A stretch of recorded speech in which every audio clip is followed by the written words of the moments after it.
Баршаңызға сәлем, сіздермен бірге Нұргүл, менің каналыма қош келдіңіздер. Бүгін сіздермен өте оңай дайындалатын, дәмі керемет болып шығатын баклажан салатын ұсынғым келеді. Ол үшін видеоны соңына дейін қарауды ұмытпаңыздар.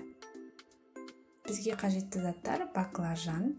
Ең әуелі баклажанымызды жақсылап жуып, тазалап аламыз да, сонан соң тура видеодағыдай етіп, ұзыншалап турап аламыз.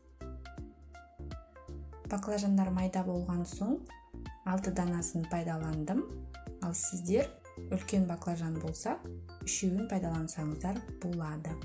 Енді барлық баклажанды турап болған соң, үстінен біраз қасық тұз салып, үстінен салқын су құйып, тұзды суға 10 минутқа қойып қоямыз.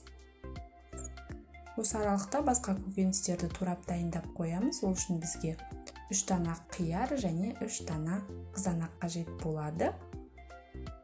Қиярымызды да ұзыншалап тураймыз.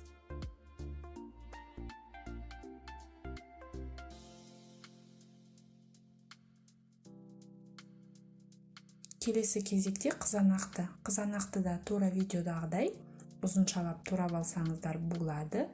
Өте керемет болып, әдем болып көрінеді. Достар, видеоның соңында описанияға көкөністердің мөлшерін жазып қалдыратын боламын. 2 тарелка салат шығатын болады. Сіздер көбейтіп немесе азайтып жасасаңыздар болады. Келесіде біз тәтті бұрышты да ұзыншалап турап аламыз. Енді қызып тұрған майда турап дайындап қойған баклажандарымызды қызарғанша майға қуырып аламыз. Міне, көріп тұрғандарыңыздай қып-қызыл болып қуырдық. Енді оны майдан сүзіп аламыз. Сонан соң туралған тәтті бұрышымызды да майға 1 минут қана қуырып аламыз. 1 минут қуырып алып, қайта сүзіп аламыз.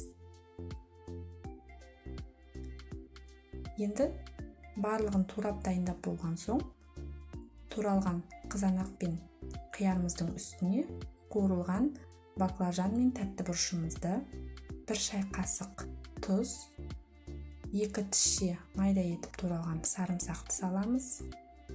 Сонан соң сәбіз салатқа арналған дәмдеуіштен 1 шай қасық саламыз.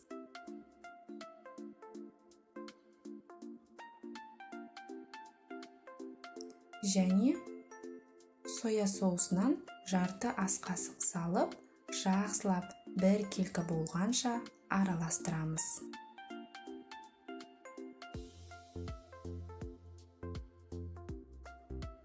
Осымен біздің салатымыз дайын болды.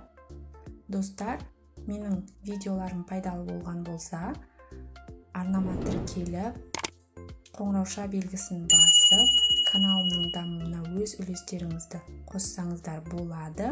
Видеоны соңына дейін көргендеріңіз үшін рахмет. Ас болсын!